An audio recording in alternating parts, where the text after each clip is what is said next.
대학교의 교우 여러분, 그동안 안녕하셨습니까?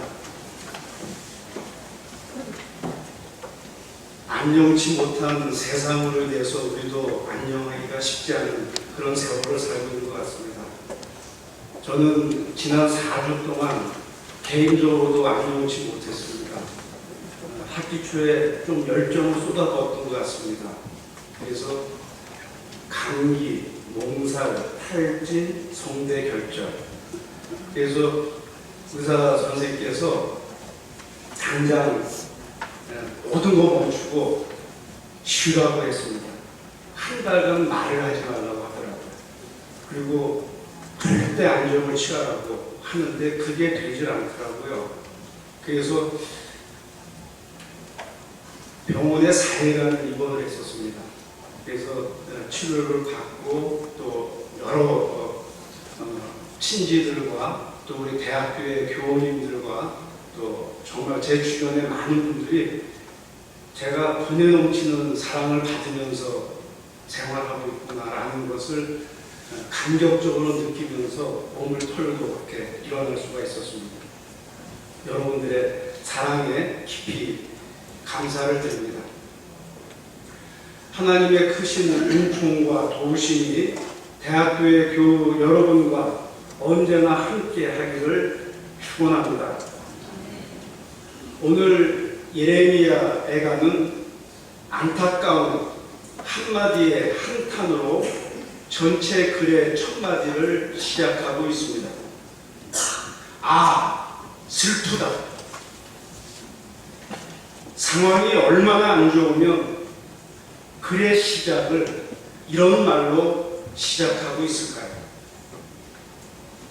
이스라엘은 작은 국가였지만 다윗과 솔로몬 시대를 거치며 강소국, 작은 강국의 면모를 지녔던 적이 있습니다.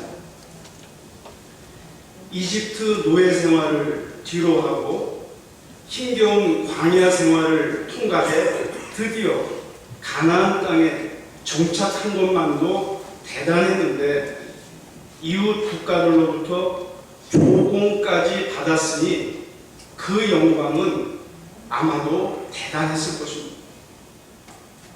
그런데 지금 이스라엘의 상황은 어떻습니까?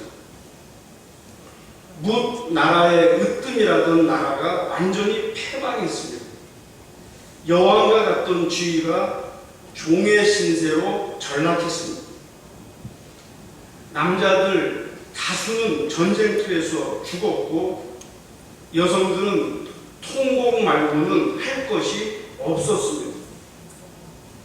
그나마 살아있던 지도급 인사들은 강대국 바벨로니아의 포로로 잡혀갔고 나라 전체는 비참과 폐허 한가운데로 내몰렸습니다. 아, 슬프다 라는 애가의 첫마디가 이해가 갑니다. 오늘 우리나라 대한민국의 상황은 어떻습니까? 아, 슬프다는 애가의 상황보다 아직은 더 나은 것 같아 보입니까? 지금 우리나라는 진퇴양난, 4년 추가의 상황에 놓여 있는 것처럼 보입니다. 남북 정상회담으로 한껏 부풀어 있던 한반도의 상황은 여전히 앞을 예측하기 어려운 냉랭한 상태에 있습니다. 한일 관계는 관계 정상화 이래로 가장 첨예한 대립, 반목, 질시 가운데 있습니다. 동맹이라는 한미 관계도 녹록치가 않습니다. 지소미아 파기와 방위비 분담 등의 문제로 인해서 안보가 어려워질 수 있겠다며 걱정하는 사람들도 참 많이 있습니다. 게다가 정치는 완전히 표류하고 있습니다. 우리 대학교의 안에도 전현직 국회의원들과 장관 출신까지 여러분이 계시지만 정치인들의 현주소는 국민이 기대하는 눈높이와는 너무나 멀리 있습니다. 우리 사회는 어떻습니까? 국민 전체가 둘로 양분되어 있는 양상입니다. 소금과 빛의 사명을 감당해야 할 교회는 세습의 문제로 또는 만머니즘에 매몰되어서 세상의 상식과 법보다 수준 이하의 상태에 있습니다. 제가 목사이지만 더욱이 목회자들을 교육하는 신학자지만 매우 부끄럽습니다. 도대체 우리나라가, 우리 사회가, 우리 교회가 어디로 나아가야 할지 판단하기 매우 어렵습니다. 이러한 우리 상황을 바라보면서 마음 편하게 계실 사람은 거의 없을 것이라고 여겨집니다. 답답합니다. 안타깝습니다. 한탄이 절로 나옵니다. 말씀을 준비한 저도 오늘 성서정과의 말씀을 가지고 무엇을 전해야 할지 그저 난감할 뿐입니다.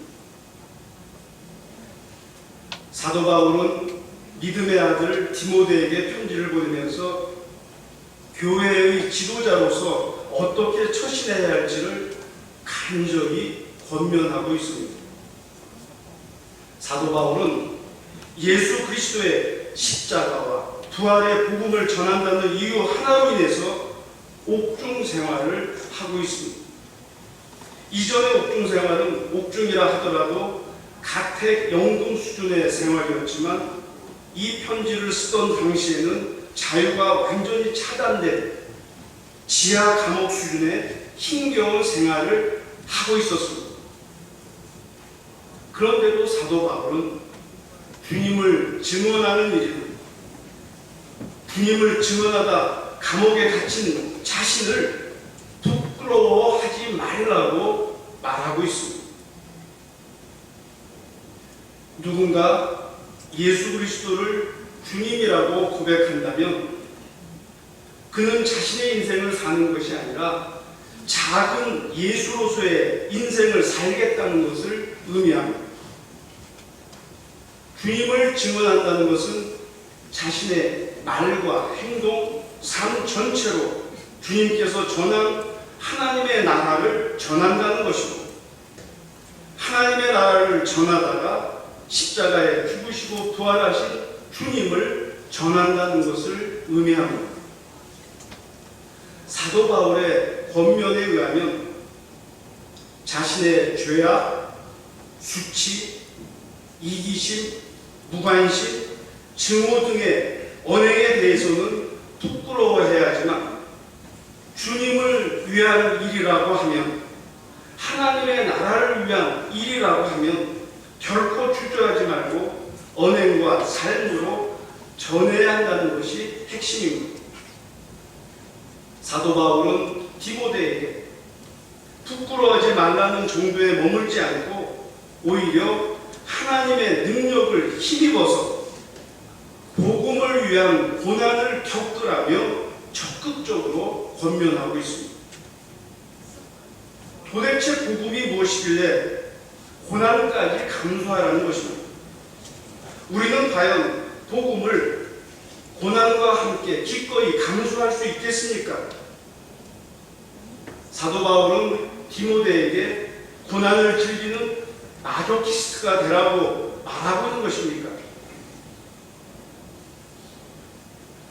예수께서 공적인 사역에 들어서면서 전한 첫 마디는 하나님의 나라가 가까이 왔다, 그러니 회개하라는 것이었습니다. 예수의 첫 번째 관심사는 어디까지나 하나님 나라였습니다. 뿐만 아니라 그분의 마지막 관심사 역시 새하늘과 새 땅으로 대변되는 하나님의 나라였습니다. 한마디로 예수의 궁극적인 관심사이자 그분의 존재 의미는 하나님의 나라 자체에 있었다고 볼 수 있습니다. 우리는 흔히 하나님의 나라를 하늘 어딘가에 있는 이상향 정도로 생각하는 경향이 있습니다. 천국, 천당, 파라다이스가 그런 이미지를 강화합니다. 물론 하나님의 나라는 영원하기 때문에 우리의 죽음, 그 이후의 현실을 부정하지 않습니다. 그러나 세상에서 살고 있는 우리에게 하나님의 나라는 우리의 삶과 관련해서 보다 구체적으로 이해할 필요가 있습니다. 예수께서는 그 구체성을 당신의 공적인 사역의 취임식이라 말할 수 있는 나사렛 회당에서 분명히 드러내셨습니다. 주님의 영이 내게 내리셨다. 주님께서 내게 기름을 부으셔서 가난한 사람에게 기쁜 소식을 전하게 하셨다. 주님께서 나를 보내셔서 포로된 사람들에게 해방을 선포하고 눈먼 사람들에게 눈뜸을 선포하고 억울한 사람들을 풀어주고 주님의 은혜의 해를 선포하게 하셨다. 복음이란 찢어지게 가난한 사람들이 기뻐할 수 있는 것입니다. 포로가 되어 자유가 없는 사람들에게 해방을 누리라고 선언하는 것입니다. 눈먼 사람들의 눈을 뜨게 해서 모든 사물의 실상을 제대로 보게 하는 것입니다. 억눌린 사람들이 억누르는 온갖 짐으로부터 벗어나게 하는 것입니다. 한마디로 복음이란 주님의 은혜의 해를 선포해서 모든 부정의와 불평등을 해소하고 누구나 다시 원점에서 시작할 수 있게 하는 것입니다. 하나님의 나라는 다름 아닌 복음이 부체화된 나라, 하나님께서 원하시는 사랑과 정의와 평화가 넘실대는 그런 나라를 의미합니다. 사도 바울은 복음을 위한 일이라면, 하나님의 나라를 위한 일이라면, 하나님의 나라를 전한 바로 그 주님을 위한 일이라면 그것을 위해 일하다가 자기처럼 지하 감옥에 갇히는 고난에 직면할지라도 기꺼이 감수하라고 권면하고 있는 것입니다. 이처럼 디모데를 향한 사도 바울의 권면은 너무나 분명하고 단호합니다. 이 권면은 디모데에게만 배타적으로 주어진 권면이 결코 아닙니다. 오늘 힘겨운 시대를 살고 있는 우리에게도 동일하게 해당되는 권면입니다. 오늘 우리는 하나님의 나라를 위해서, 복음을 위해서, 그리고 주님 예수 그리스도를 위해서 고난을 받을 준비가 되어 있습니까? 그놈의 돈이 무엇입니까? 그놈의 명예가 무엇이며 그놈의 권력이 도대체 무엇입니까? 그것들이 무엇이라고 우리는 그것들을 향해서 불나방처럼 덤벼들고 있는 것입니다. 우리가 그것들을 쟁취할 수만 있다면 물불을 가리지 않아도 되는 것입니까? 지금 우리는 그것들의 아우라에 갇혀서 부끄러운 삶을 개의치 않고 살고 있는 것은 아닙니까? 우리는 우주 만물을 창조하신 하나님을 아버지라고 고백하면서도, 스스로를 하나님의 자녀라고 고백하면서도 세상에 대해서 당당하게 살기는커녕 세상 염려에 빠져서 살고 있습니다. 우리는 예수 그리스도를 주님이라고 고백하면서도, 우리 자신을 그분의 제자라고 고백하면서도 작은 예수의 삶을 살기는커녕 자신의 욕망과 관심을 충족시키는 것에 몰두하면서 살고 있습니다. 우리는 성령의 인도하심과 도우심을 고백하면서도 성령과 함께 성령으로 산다고 그렇게 고백하면서도 선한 것을 지키기는커녕 악을 도모하는데 신속히 움직이며 살고 있습니다. 왜 그렇습니까? 우리에게 믿음이 없기 때문입니다. 삼위 하나님에 대한 확실한 믿음이 없기 때문입니다. 그런 점에서 우리는 교회에 출석하고는 있지만 실제로는 무신론자로서 살아갈 가능성도 없지 않습니다. 제자들은 예수께 우리에게 믿음을 더하여 주십시오 라고 간구합니다. 제자들은 자신들에게 작은 믿음이라도 있다고 생각하면서 믿음을 더해달라고 말하고 있는 것입니다. 그런데 예수께서 하시는 말씀은 전혀 다른 말씀이었습니다. 너희에게 겨자씨 하나일 만한 믿음이라도 있으면 이 뽕나무더러 뽑혀서 바다에 심기어라 하면 그대로 될 것이다. 무슨 말씀입니까? 제자들에게는 믿음이 전혀 없다는 말씀입니다. 하나님의 나라에 대한 믿음이 없다는 말씀입니다. 하나님의 나라를 전하고 있는 주님에 대한 믿음이 없다는 말씀입니다. 복음에 대한 근본적인 믿음이 없다는 말씀입니다. 믿음의 출발은 회개입니다. 세상에 매몰된 삶으로부터 하나님의 나라를 지향하는 삶으로 전환하는 것입니다. 자기 중심적인 삶으로부터 주님 예수 그리스도 중심적인 삶으로 전환하는 것입니다. 이기심과 자기 이해관계를 떨쳐버리고 성령의 가장 큰 은사인 사랑의 삶으로 전환하는 것입니다. 사랑하고 존경하는 대학교의 교우 여러분, 여러분에게는 믿음이 있습니까? 겨자씨만한 작은 믿음이라도 있습니까? 거짓이 진리를 이길 수 없다는 그런 믿음이 있습니까? 어둠이 빛을 이길 수 없다는 믿음이 있습니까? 아무리 악이 기승을 부린다고 할지라도 악의 정체는 기어이 드러날 것이라는 믿음이 있습니까? 지금 세상에서 힘을 행세하는 것처럼 보이는 죽임의 세력이 부활의 능력 앞에서 오래지 않아 무기력해질 것이라는 그런 믿음이 있습니까? 하나님께서는 악인들에 대해서 기어이 심판하실 것이라는 믿음이 있습니까? 우리에게 믿음이 있다면 우리의 생각이 달라지고 우리의 생각이 달라지면 우리의 행동이 달라질 수밖에 없습니다. 우리의 세계관이 달라지고 우리의 가치관이 달라집니다. 한마디로 우리 삶 전체가 달라지게 됩니다. 우리에게 믿음이 있다면 우리 삶의 자리에서 어떻게 하나님의 나라를 임하게 할지,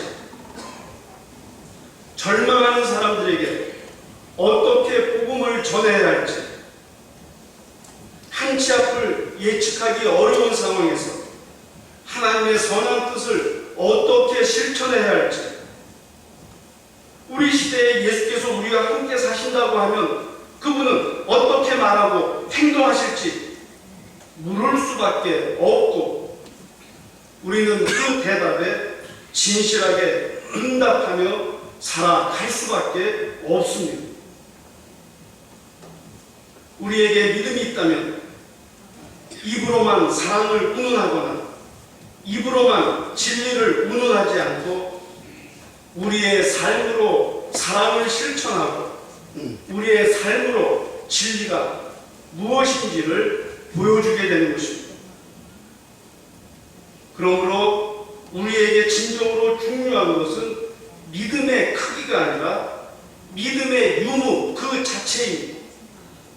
우리에게 믿음이 있으면 우리는 그 믿음의 크기가 겨자씨만 하다고 할지라도 산을 옮길 만한 큰 일을 할 수 있을 것이기 때문입니다.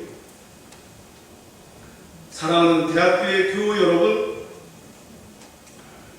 여러분에게 정말 믿음이 있습니까? 있다면 믿음대로 사시기를 바랍니다. 믿음대로 살기로 결단하는 우리가 하나님의 능력을 힘입어 복음을 위해서 고난을 겪는 자리까지 기꺼이 나아갈 수 있게 되기를 살아계신 예수 그리스도의 이름으로 축원합니다. 아멘.